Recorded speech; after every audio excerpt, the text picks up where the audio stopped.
Ladies and gentlemen, good day and welcome to the TCS earnings conference call. As a reminder, all participant lines will be in the listen-only mode, and there will be an opportunity for you to ask questions after the presentation concludes.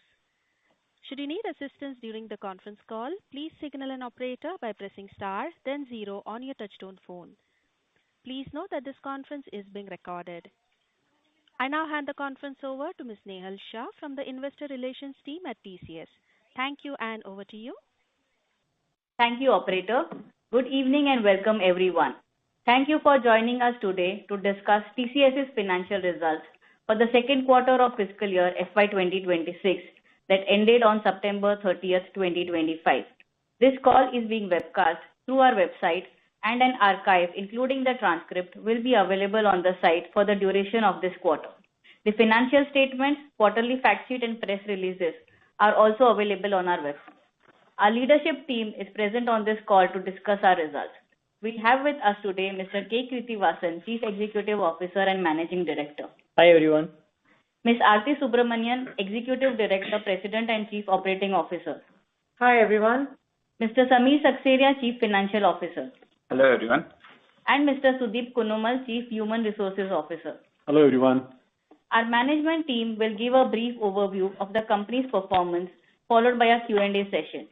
As you are aware, we don't provide any specific revenue or earnings guidance, and anything said on this call which reflects our outlook for the future or which could be construed as a forward-looking statement must be reviewed in conjunction with the risks that the company faces.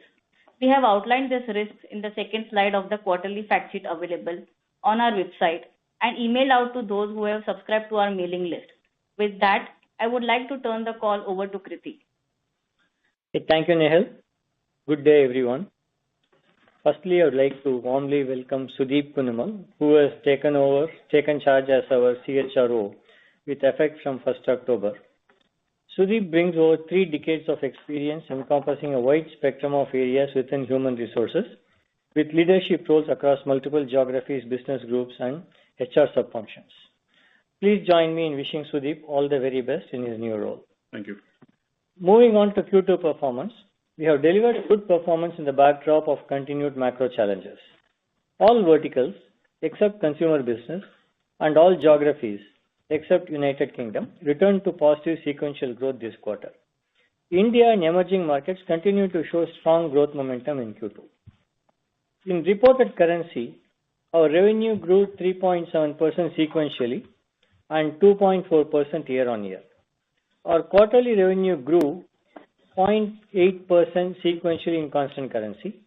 International revenue growth was at 0.6% quarter-on-quarter in constant currency. We also delivered strong operating margins and free cash flow. We continue to see robust sales momentum this quarter across industries and markets. We are pleased to report a TCV of $10 billion. BFSI TCV was at $3.2 billion, and Consumer Business Group contributed $1.8 billion. North America TCV was $4.3 billion. Our TCV had a sequential increase of 6.5% and a year-on-year growth of 16%. More importantly, this quarter, we announced a significant mega deal with Tryg Insurance, underscoring our continued success in securing large-scale, complex engagements and reinforcing our position as a trusted strategic partner for our clients.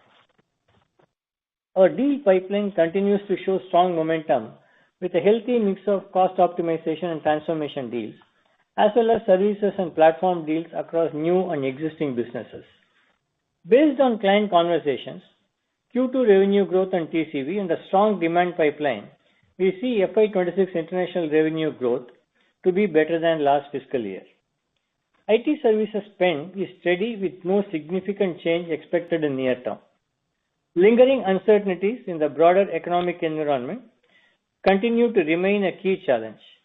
Companies are keeping a tight control over their discretionary budgets. In response to economic and demand volatility, clients are consolidating vendors to achieve transformation objectives effectively and efficiently.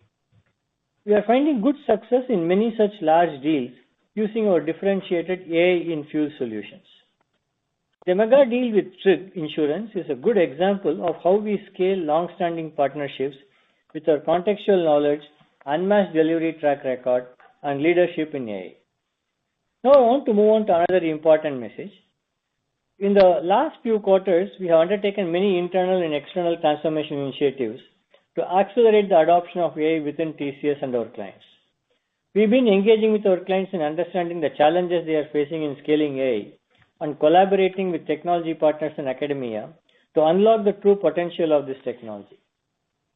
This experience gives us the confidence to say that TCS will become the largest AI-led technology services company, enabling business, government, and society. This transformation is currently underway. Early this year, we expanded our leadership team with Aarti Subramaniam joining us as COO and Mangesh Sate as CSO. We also created the new roles of Chief Digital and Information Officer with Jana and Head of AI and Services Integration with Amit Kapoor. We are committed to making significant investments towards transforming ourselves in order to realize our vision. At this time, our investments are focused on these 5 pillars.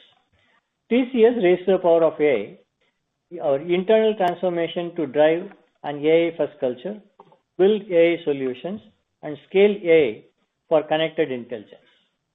Redefining all services in a human plus AI services model, we have established an AI and services transformation unit for this purpose. Third, building a future-ready talent model. We are investing in future-ready skills, embracing new ways of working, and recruiting top talent locally in the markets we operate. Fourth, making AI real for clients.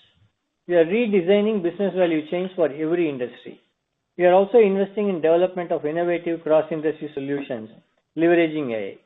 And last, expanding our AI ecosystem play. We are deepening our partnership in the AI ecosystem, stepping up our efforts in M&A, and foray into new business ventures. You would have seen the press release earlier for List Engage and the new entity for AI infrastructure in India. I'll now invite Samir to share the update on our financial performance. Thank you, Priti. In the second quarter of FY26, our revenue was rupees 65,799 crores. In reported currency, our revenue grew 3.7% QOQ and 2.4% YOY. In constant currency, our revenue grew 80 basis points sequentially. Our Q2 operating margin stood at 25.2%, reflecting a sequential improvement of 70 basis points. This is excluding one-time severance provided this quarter. We achieved good growth momentum across all verticals this quarter. Our disciplined execution helped us expand our margins while making strategic investments. We have prioritized wage hikes, building future-ready capabilities, and establishing new ecosystem partnerships. Currency helped us support margins by 80 basis points. Giving wage hike to our employees was our priority, and so we have rolled out our increments for 80% of our workforce. This increment, combined with additional quarterly variable allowances, impacted our margins by 70 basis points, offset by benefit of 40 basis points from rebalancing of pyramid and 20 basis points from operating efficiency. We continue to make CapEx investments in infrastructure. A few examples are, we inaugurated our innovation center in Singapore, expanding our AI research and innovation footprint to 13 hubs globally. This helps clients accelerate innovation by providing quicker access to advanced capabilities and TCS's expertise. A new AI-driven operations center in Mexico City. In Europe, we expanded our software-defined vehicle innovation capabilities with 3 new hubs. And lastly, recently we opened our flagship TCS Interactive Design Studio in New York City to help clients create iconic products, services, and experiences that are seamless and unified across digital ecosystems. It is also important to note that we are on a drive to expand our already vast pan-India footprint further in both Tier 1 and Tier 2 cities to the tune of about 50,000 seats in the next few years. Our net income margin was at 19.6% and our EPS grew 8.4% year on year. Our accounts receivable was at 75 days outstanding in dollar terms. and the net cash from operations was 1.5 billion, which is 110.1% of net income. Free cash flows were at $1.4 billion, and invested funds at the end of the period stood at $6.3 billion. Our industry-leading margins are a vindication of our belief that we have the strongest ability to absorb market fluctuations and competitive pressures. Secondly, growth, when achieved through value creation and innovation, will have a positive impact on margins over time. We continue to work towards getting back to our aspirational band of 26 to 28%. Our financial discipline is also evident in our strong balance sheet, robust cash flows, and consistent shareholder payouts. We are committed to maintaining a healthy financial position that enables us to invest in a bold vision and return value to shareholders. This financial strength positions us well in our journey to become the world's largest AI-led technology services company, to build AI-centric capabilities, invest in talent development and acquisition, strengthen our ecosystem partnerships, while investing in infrastructure like data centers and scaling AI platforms. Our capital allocation policy remains unchanged. We continue to prioritize the return of substantial free cash flows back to our shareholders. The board has recommended a second interim dividend of rupees 11 per share. Now I'll like to invite Aarti. Thank you, Samir. Good evening to all of you. As called out by our CEO, we want to become the world's largest AI-led technology services company. Towards this goal, we have taken a number of steps. I'll share some perspectives on each one of them, starting with the internal AI transformation that's well underway within the company. We've been focused on internal transformation, which is now under the broad umbrella of what we call TCS to the power of AI. We are pursuing this across 3 tracks. The first one is building an AI-first culture. To make everyone in TCS to be AI-first, we have democratized access to AI learning by enabling various AI tools and environments for our employees to explore, experiment, learn, and embed AI in their work. The benefit of this is visible in our AI-ready talent. We now have close to 160,000 associates with higher order AI skills. Our leaders are walking the talk. Over 10,000 of our sales and delivery leaders have gone through an immersive and hands-on AI dojo program that we have rolled out. I'm also happy to share that in our effort to make everyone an AI practitioner, we just established a global benchmark in our recently concluded global annual format of TCS to the Power AI Hackathon. We saw over 281,000 TCSers participating in this hackathon, submitting over 500,000 entries, which include both ideas as well as solution builds. As we shared this with our customers, we are hearing encouraging response in replicating similar culture change within their organization, and they are very keen to work with us to innovate with AI. The second initiative as part of the internal transformation is building AI-first solutions. As part of this, we are looking at our internal functions, finance, HR, legal, all our internal functions, and also our own IT operations, including how we support our systems as well as build systems. One such case in point in HR, we have been reimagining how we look at our employee engagements with an AI-first approach, and we are also looking at rolling out a learning co-pilot for every associate. The third aspect of our internal transformation is how do we continue to scale these initiatives. We have set up a TCS to the Power AI office that addresses 3 critical foundations of our initiatives: scaled agentic AI architecture, responsible AI use, and platform and partner innovation and IP creation. These foundations are in place and are continuously evolving within the dynamic ecosystem around us. Now, let me talk about how we are scaling AI for our customers. The journey of making AI real and experiential for our customer cuts across industry value chains, enterprise platforms, and solutions. We see this journey starting with ideating and innovating, leading to building and scaling with AI. We are taking AI close to our customers with AI Innovation Days at customer locations, TCS spaceports, and our India delivery centers. We are leveraging rapid build as an approach to deliver business outcomes with AI in a matter of weeks. We are also helping our customers scale AI across their enterprises through AI labs, AI office, and AI platforms. We are also building agentic AI solutions for business value chains in each industry and enterprise functions across all our industry verticals. Moving on to the third pillar of our strategy, we are transforming every service line that we operate in and offer to our customers.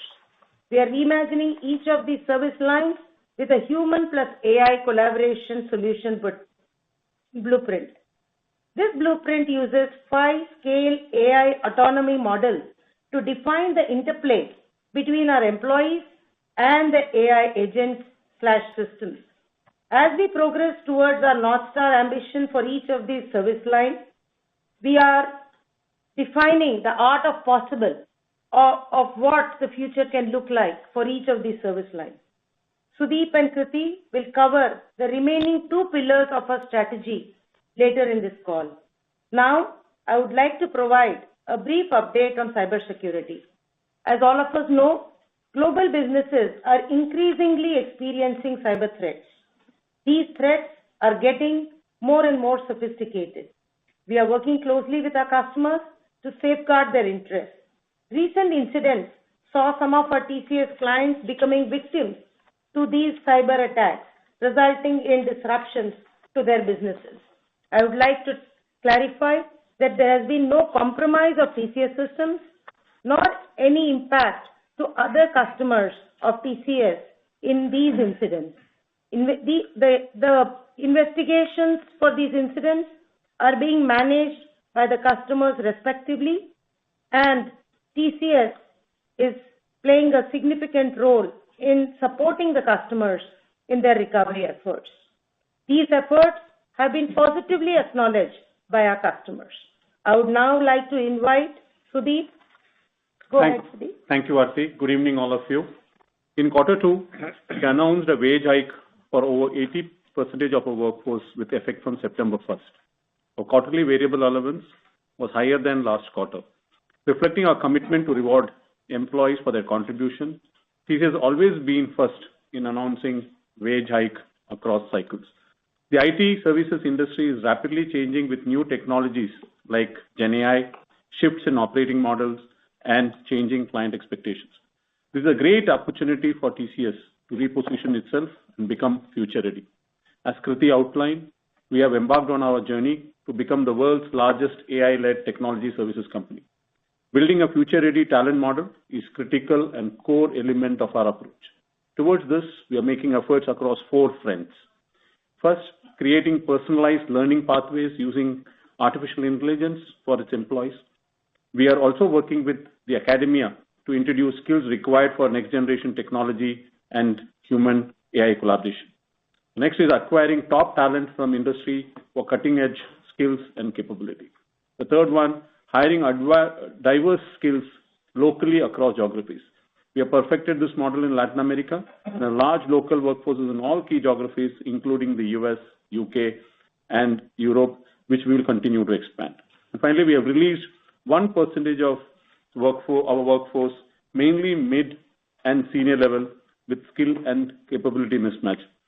We are providing the impacted employees with benefits, counseling, and outplacement support for their transition, as well as severance at terms higher than industry standards.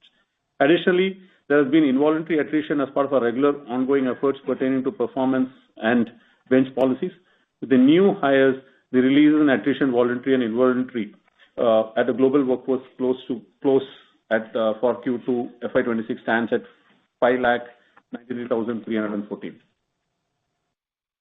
Finally, on H1B, we have significantly localized our workforce in the US. Approximately just about 500 associates have traveled to the US on H1B.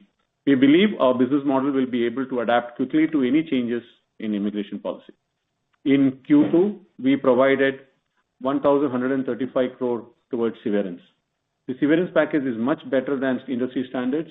We approach this whole exercise with empathy and care. We are on a journey to build a strong future for our clients and all other stakeholders. We'll continue to nurture our employees and recruit future relevant skills required for our growth across all markets. We'll continue to be a net job creator. Lastly, we continue to be benchmarked with the best employers globally for our workplace practices and policies. In Q2, we won more than 23 awards globally across various aspects of HR value chain, including our work towards gender equity. I will now like to invite Kritik. Thank you, Sudeep. Earlier in the call, I had articulated the 5-pillar strategy to become the world's largest AI-led technology services company. Aarti spoke about our internal transformation, TCS power of AI, and also how we are reimagining all our service lines and making AI real for our customers. Sudeep spoke about the future-ready talent model. Moving on to the 5th pillar of our strategy, we will be significantly expanding our participation in the AI ecosystem. Towards this, we have built strong partnerships with deep tech companies, hyperscalers, niche startups, amongst others. We are deepening our participation in the AI ecosystem by expanding into adjacencies. We are creating a world-class AI infrastructure for all stakeholders, including enterprises, hyperscalers, and sovereign requirements. Earlier this year, we announced the launch of TCS Sovereign Secure Cloud. We are seeing very good traction for the same in our client base in India. In partnership with IBM and Government of Andhra Pradesh, we are deploying India's largest quantum computer in the country's first Quantum Valley Tech Park. And we are also forging strategic partnerships with key technology players. We have formed strong 360-degree partnership with all major technology players, including all the hyperscalers, generative AI players, cybersecurity product companies, enterprise product companies, and specialist AI solution providers. Today, our board approved the creation of a TCS subsidiary that will focus on building a sovereign AI data center with a capacity of up to 1 gigawatt. We have stepped up our efforts in pursuing acquisitions to enhance our capabilities, including high-end services, intellectual property, and market presence. Towards this, we also announced just today acquisition of ListEngage, a leader in marketing tech and Salesforce. Our journey to becoming an AI-led organization is anchored in bold transformation from talent and infrastructure to customer value and ecosystem partnerships. With this objective, TCS is poised not only to lead the AI revolution, but to shape a future where technology and human ingenuity together create lasting impact for all. We are confident that staying true to our values will lead us to sustainable long-term growth with superior profitability. I'll now open the line for questions. Thank you very much. We will now begin the question and answer session. Participants who wish to ask a question may press star and 1 on their touchtone phone. If you're using a speakerphone, please pick up your handset while asking a question. This is required to ensure optimum audio quality on the call. If you wish to remove yourself from the question queue, you may press star and 2. Ladies and gentlemen, we will wait for a moment while the question queue assembles. We'll take our first question from the line of Yogesh Agarwal from HSBC Securities. Please go ahead. Hi, thank you so much. So, Kritik, couple of questions. Firstly, the heightened investments in AI, a very welcome change. My question was, can you provide a little more clarity on the capex required? Because 1 gigawatt seems to be a very, very big investment. I mean, global references are almost $20 billion of investment. So, what is the time period? What is the kind of capex? And you said it is sovereign. So, what does it mean in terms of the clientele? Would you be selling into your traditional clients or mostly in India? So, a little more clarity would be very helpful.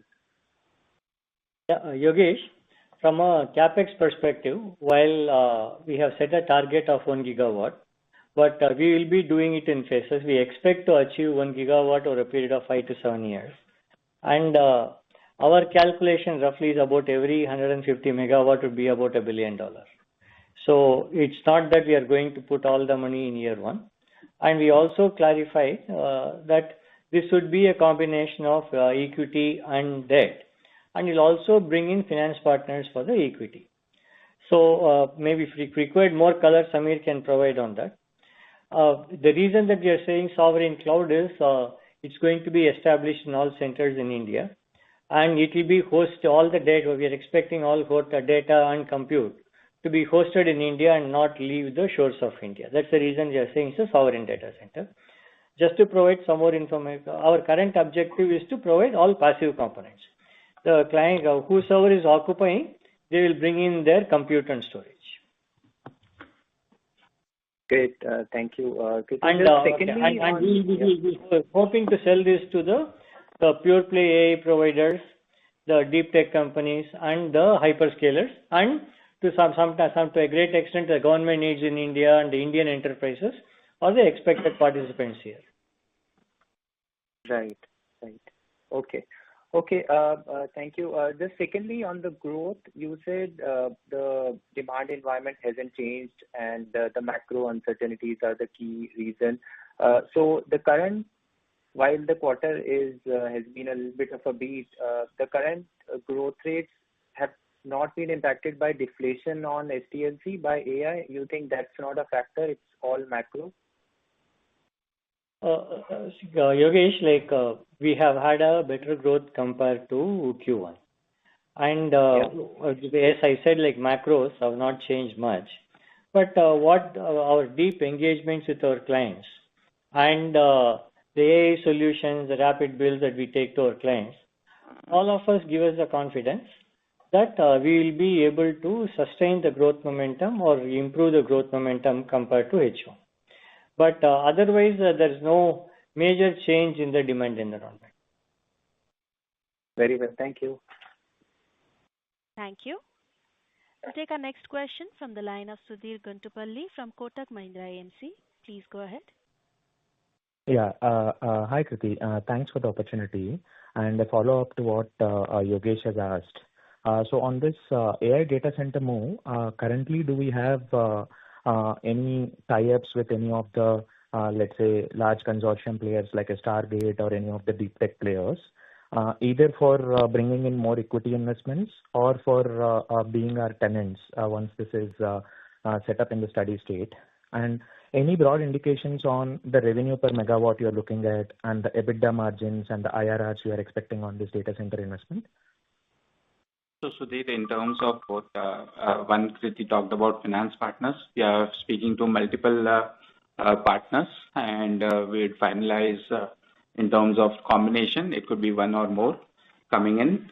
Also, in terms of customers, as he called out, it would be hyperscalers, India enterprises, government, and we look at in terms of overall partnership.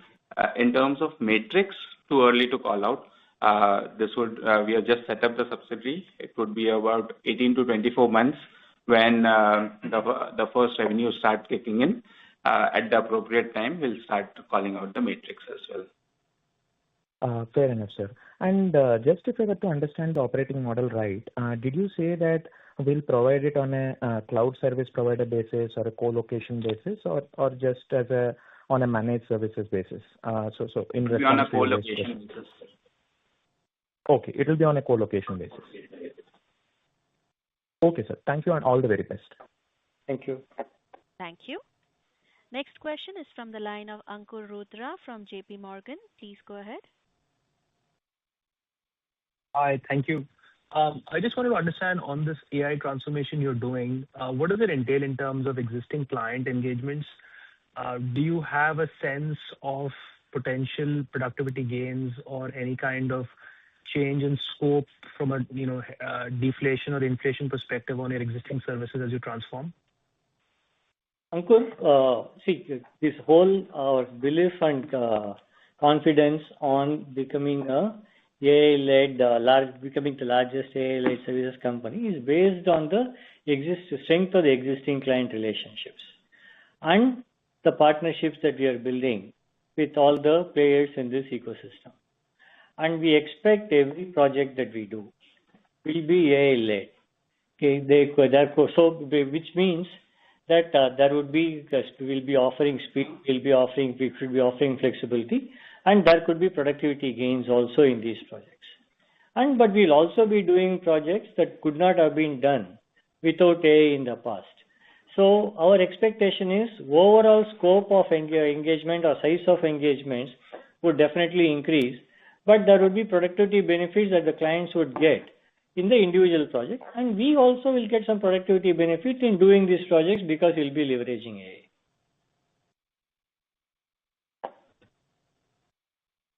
Got it. Understood.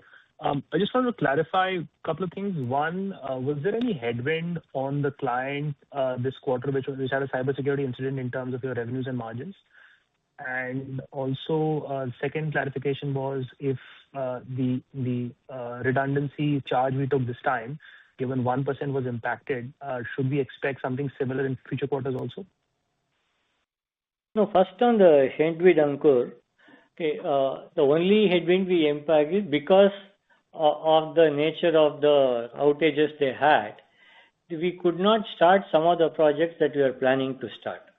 That was the headwind. Otherwise, there was no other significant headwind because we were working very closely with the customer in helping them in recover the overall operations.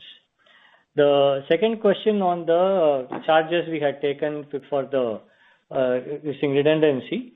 As we explained before, we would be continuing this exercise throughout the year. So at the same time, we are not chasing a particular number here, but we will continue to do this throughout the year. So whenever we are paying, if you are paying any redundancy charges, we'll take the charge appropriately in next 2 quarters. But I don't want to quantify I cannot quantify what would be the number at this time. Appreciate it. Thank you, and best of luck. Thank you. Next question is from the line of Ravi Menon from Macquarie. Please go ahead. Hi, thank you. Congrats on a really broad-based growth. Primarily on the data center investment, again, what really prompted this? This is very unlike, I'd say, our approach so far. We've been asset-light. Yeah. So Ravi, we've been looking at opportunities to expand our play in the overall AI ecosystem. And if you look at, we've been working with many of them as solution providers, solution integrators, or leveraging the cloud. Now, in the past, if you look at, we also wanted to expand the footprint in India, leveraging the participation we have with all these partners. As you know, some time ago, and we also been in the private cloud to a limited extent in the past. And then we announced recently the secure sovereign cloud for India requirement. We also announced our participation in the quantum program with Andhra Pradesh government. So in order to, we looked at this as an important adjacency that we should enter into. And with that in mind, and we also strengthened our partnership and relationship with the hyperscalers and the deep tech by doing this. So all this put together, we thought, and of course, the most important thing is our calculation, the unmet demand that's going to be in the data center space. Like we believe currently, our calculation shows that we have only 1.2 gigawatt of capacity in the country. And in the next 5 to 6 years, it can go up to, the demand can go up by almost 10 times.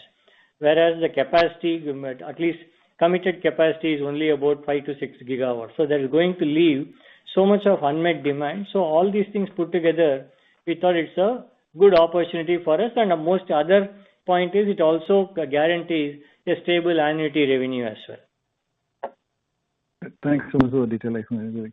The second question on the productivity improvements that you're seeing in AI. So if I understand correctly, the primary benefit of Gen AI is only in application development from scratch, right? And that's a relatively, I'd say, small part of the overall market that we play in.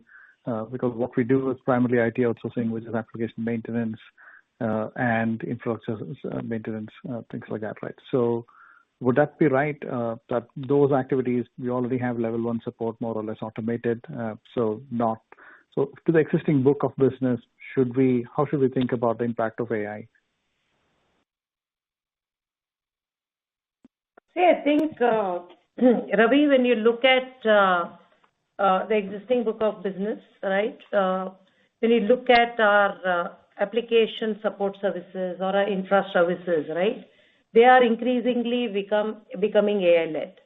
When you look at how we deliver these services, there are significant opportunities to drive productivity benefits and also drive the quality of the service delivery with AI. So that's where the reimagination is happening, and the initial productivity savings are starting to be seen. And as we increase the level of autonomy, as we understand these technologies better, we should be looking at further productivity benefits.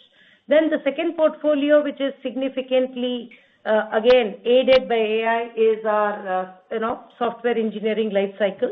Again, starting to see good benefits coming in, but then there is an evolution, right? You start with, single digits, 10 to 15% productivity. Then there's an evolution to reach, 20-25%, but that's a journey to achieve higher level of autonomy, and that's what we are driving. The third area where we are seeing significant, I would say, opportunity is around AI-powered modernization. As you would appreciate, many of our customers globally have a lot of technology debt that they have carried over the years. Gen AI and agentic AI are powerful tools to really address the tech debt, right? You can actually use these Gen AI to understand the legacy code and forward engineer and deliver the new code. So modernization with AI is a huge opportunity, and we are seeing significant uptake in across customers, but I would say right now significantly in BFSI, and we expect to replicate this across other verticals. Thanks so much, Aditya. And if I recall right, you already announced a North American bank that's doing a complete mainframe modernization using AI, right? Yes. Yes. All right. Thank you. Best of luck. Thank you. Thank you. We'll take our next question from the line of Gaurav Rateria from Morgan Stanley. Please go ahead. Hi. Thank you for taking my question. My first question is around the investment in the new subsidiary on data center. Should we look at this investment as a standalone new business unit on providing co-location services, or should we think about having a very thick synergy with your existing portfolio of services, using this asset-intensive business to build some services on top of it? So one, the business itself, we'll be keeping it separate. It will have separate management bandwidth. We are in the process of putting in an entirely separate team outside of TCS for this, but it will have adjacencies with TCS. It's a natural extension in terms of what partnerships which we are looking at creating with hyperscalers, what services we want to provide to our customers, and this nicely fits in as an adjacent. And if I may just add to what Samir said, Gaurav, if you look at the entire AI stack, right, starting from infrastructure as the starting layer all the way up to the apps and the agentic apps at the topmost layer, right? This gives us the coverage across the AI technology stack. Got it. My second question is on the interplay between humans and AI that you talked about. How is it going to change the delivery model and the billing models? Do you think that will incrementally move away from effort-based business model to outcome-based business models, and that is how the business should evolve, and there should be more non-linearity in the business going forward? I would say, Gaurav, I think that is the direction in which the model is going to evolve. These are initial days. But, we are starting to make commitments on outcome-based projects with select customers. And there are learnings, and this is a model that we see increasingly evolving and becoming more mainstream with customers. Got it.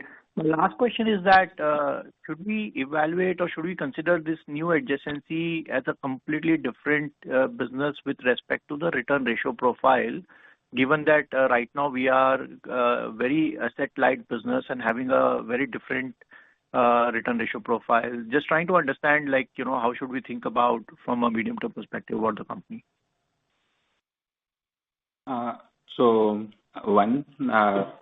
As we said, this is an investment which we will it would have partners coming in. From a profitability perspective, I don't think at an overall TCS level, it will not be margin dilutive. Return ratios also, given the overall size expected over the years, it should not have a significant impact. Our ROEs are currently over 50%. So we still expect it to be benchmarked. Okay, thank you so much. This is very helpful. Thank you. Thank you. Let's take our next question from the line of Surendra from Citi. Please go ahead. Yeah. Good evening, everyone. Couple of questions. In your prepared remarks, you said that FY26 growth in international business will be better than FY25. So just wanted to clarify if this is in constant currency terms, USD terms, and could you also tell us what the comparable growth in FY25 was?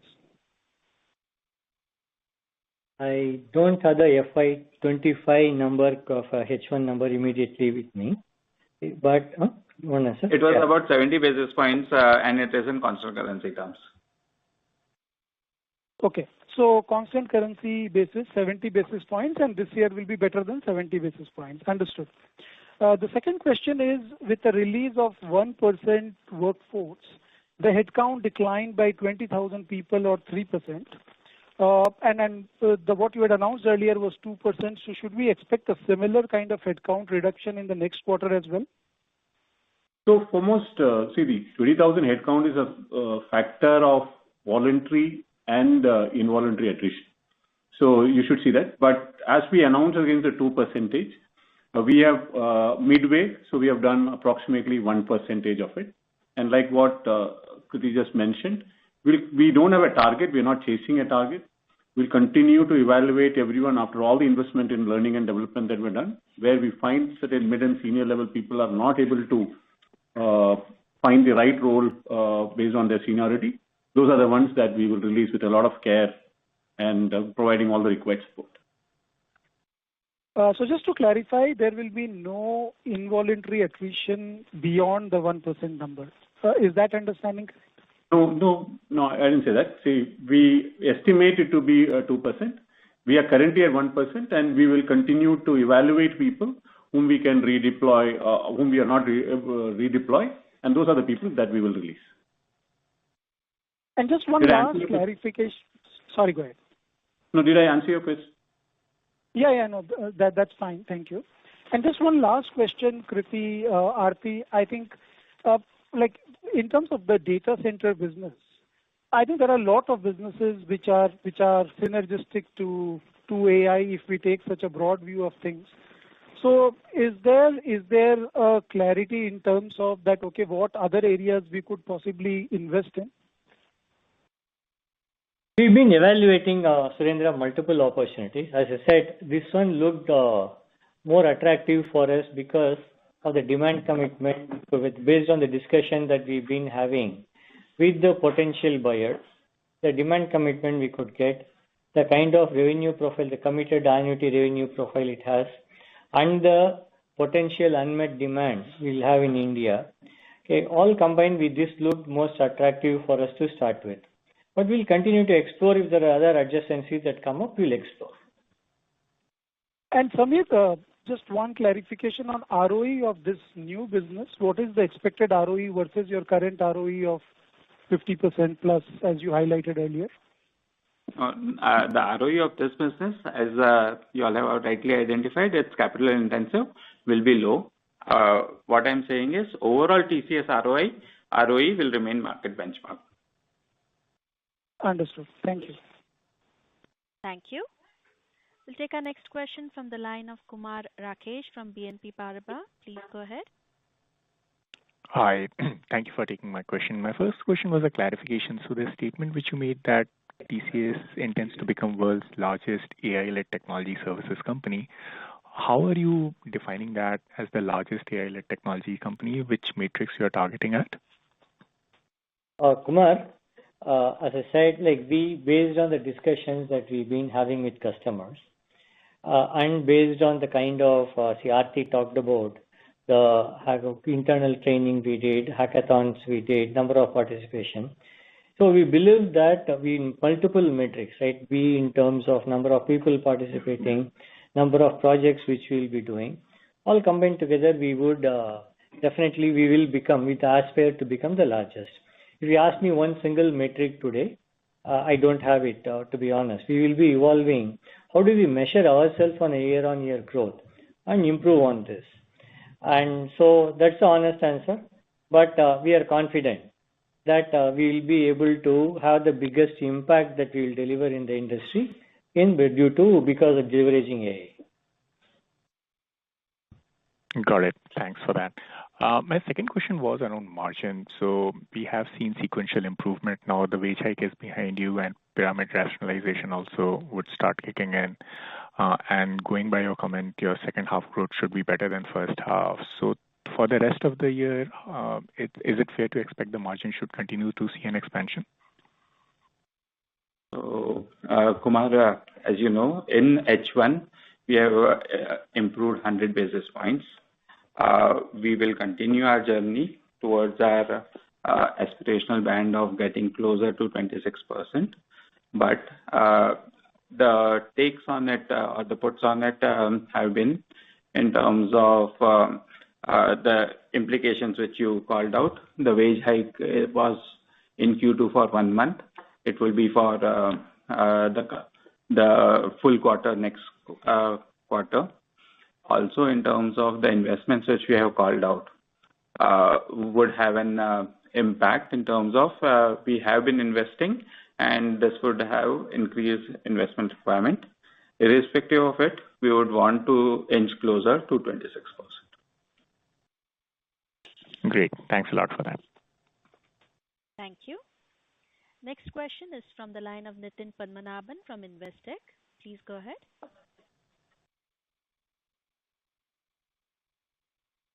Yeah, hi. Good evening. Thank you for the opportunity. Just a couple of questions. So one is, in the last quarter on the deal, well, we have had very good deals on a consistent basis. You had alluded to 3 points that were not leading to better revenue conversion. One of them being projects starting at a lower pace, and the other one being some projects being paused. How is that sort of evolving at the moment? Nitin, that point, we probably, as I was alluding to, it's in a much improved, I would say much improved, it's an improved situation.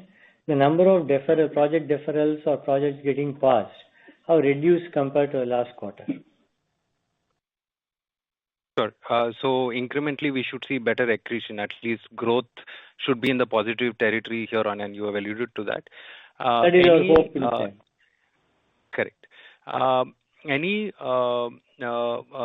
incremental update on, let's say, BFSI or consumer and Europe? I think last quarter you were a little tepid from a commentary on those three. So just wanted your thoughts there. See, if you look at the momentum, growth momentum, right?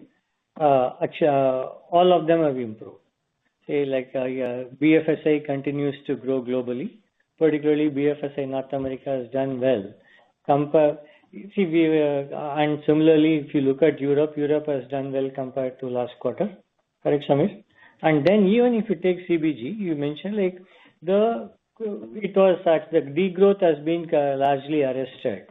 And so overall, we expect most of the industry segments to bend the curve, subject to seasonalities of Q3, but they'll be getting into the growth momentum. Of course, the Q3 seasonalities would be in play. Got it. And on the data center capex, maybe roughly based on what you said, it's maybe around $6.5 billion over a 7-year period. From a cadence perspective, how should we think about it? The early part of the 7 years versus the later part? And would all this capex be, you did mention partners, so would it be partially by partners and partially by us? Just a clarification on both. Definitely, it will be partially by partners, partially by us. And at this time, we told you it's about 5 to 7 years for the complete build out of 1 gigawatt. Currently, we expect it to be more uniform, but uniform. Uniform, and if there is an increased demand, if we have to accelerate, we will definitely calibrate it at that time. But current planning is it will be phased out uniformly over the 6 years. Got it. And just one last one, if I may. Any color on the kind of deals in terms of sizing? Are you seeing a return of smaller deals or discretionary? Any improvements there that you have seen during the quarter or directionally? No significant improvement, but at the same time, when Aarti spoke, she was mentioning about number of rapid build projects that we are doing. And we do see such projects, because they tend to be smaller in nature, smaller tenure, we tend to complete them within a quarter. So such projects are increasing in number. And we also find more modernization projects. Some of them tend to be shorter. See, while a large mainframe modernization would take a long time, some of the other modernizations can also be complete in a short time. So such projects are increasing. But overall, if you ask me, is the number of short-term projects or smaller projects increasing compared to larger projects? There is no significant change. Perfect. Thank you so much, Kriti, and all the very best. Thank you. Thank you. Next question is from the line of Abhishek Kumar from JM Financial. Please go ahead. Yeah, hi, good evening. 2 quick questions. One, about the cybersecurity instance. Just wanted to check if the issue has now been resolved and the projects you said which couldn't start, have they now started resuming? That's the first question. So, Abhishek, to your question, yes, I think the recovery efforts have been completed, and all the sales and manufacturing systems are all up. And this happened just early this week. So I think we expect the projects to pick up in the coming weeks. Great, that's good to hear. Second, near term, especially 3Q, any early indication of how furloughs are looking this year compared to previous years? Generally, we have seen that in a weak demand environment, furloughs tend to be longer. Any such signs at this stage? At this time, we are planning, based on the inputs we have, it's likely to be similar to last year. Okay, sure. Thank you and all the best. Thank you. Next question is from the line of Vibhor Singhal from Nuvama Equities. Please go ahead. Yeah, hi. Thanks for taking my question. So, Kirti, just once again on the AI data center investment, given that you mentioned that it's going to be more like a sovereign data center, and given the GDPR regulations across the world, is it fair to say that this will have limited synergies with our existing clients, and most of the clients that we would be deploying using this data center would be more of India-based, and that is where we would be looking for any synergies, if at all, from our current business? This is again, Vibhor, as we mentioned, it's a passive data center. The likely users are who could be the hyperscalers or deep tech who want to do the training inferencing in India, or Indian enterprises, they want to leverage it as a private cloud. So these are the kind which we are not expecting our overseas customers to be hosted specifically in India. It's more like what we are offering for these hyperscalers and India-based businesses or deep tech. Got it. And you mentioned that we've basically gone ahead with this as for the demand commitments and the annuity commitments, and different. So we've already, I would assume we would already have conversations with. I did not say demand commitment. I'm saying that there is a lot of unmet demand in the market that led us in getting into this business. So are there any MOUs that we would have signed or any early conversations that we have got into potential clients with, or would that be explored? We are having quite a few conversations with our customers to explore the demand, and we are quite positive about the prospects. Got it. Just one last question from my side. In terms of the revenue this quarter, we saw a sharp jump in the sale of equipment and software licenses revenue. Almost more than half of the incremental revenue in this quarter came from that. Just a quarterly specific thing, or do you think that could be a trend going forward as well?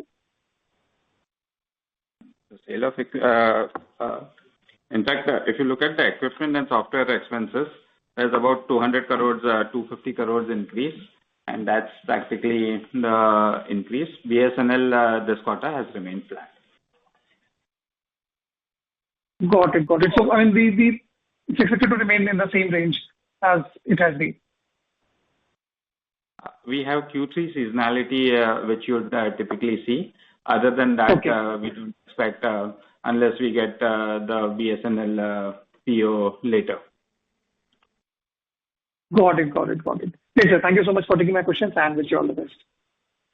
Thank you.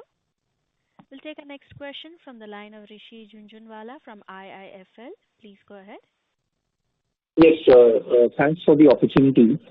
So just harping a little bit more on that AI investment, a couple of reasons that you provide was that the demand in this space is very high and provides a new stream of annuity revenues.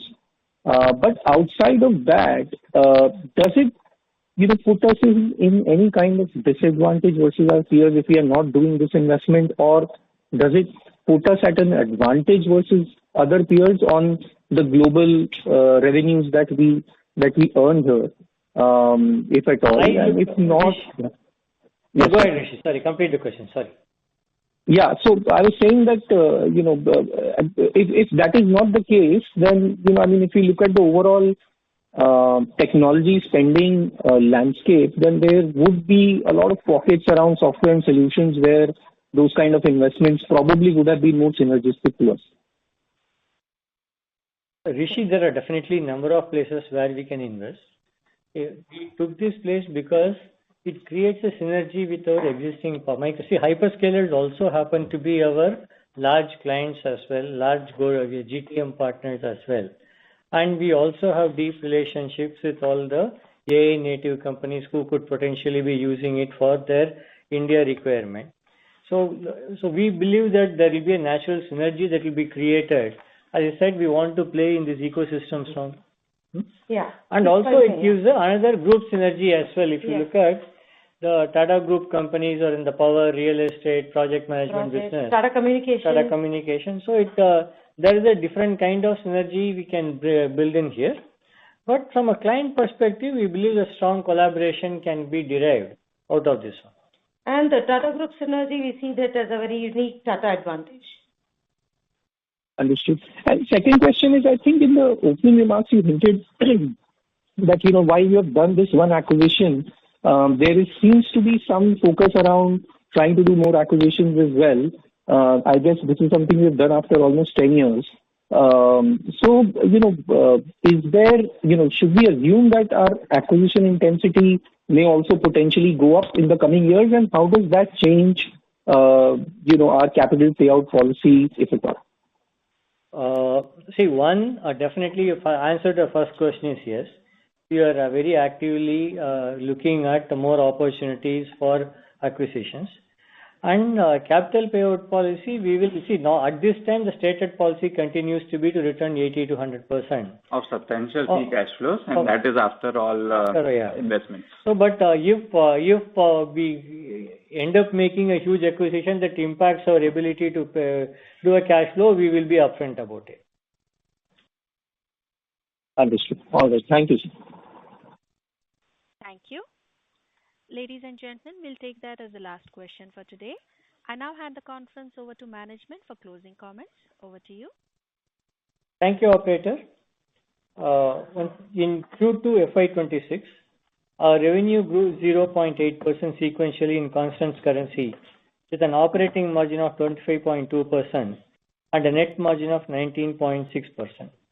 We saw good growth momentum across most verticals, service lines, and geographies this quarter. International business fueled growth, along with India and emerging markets performing well, despite BSNL engagement ending in Q1. Our TCV was robust at $10 billion in Q2, which grew 16% year-on-year, including a mega deal win using AI-enabled differentiated solutions.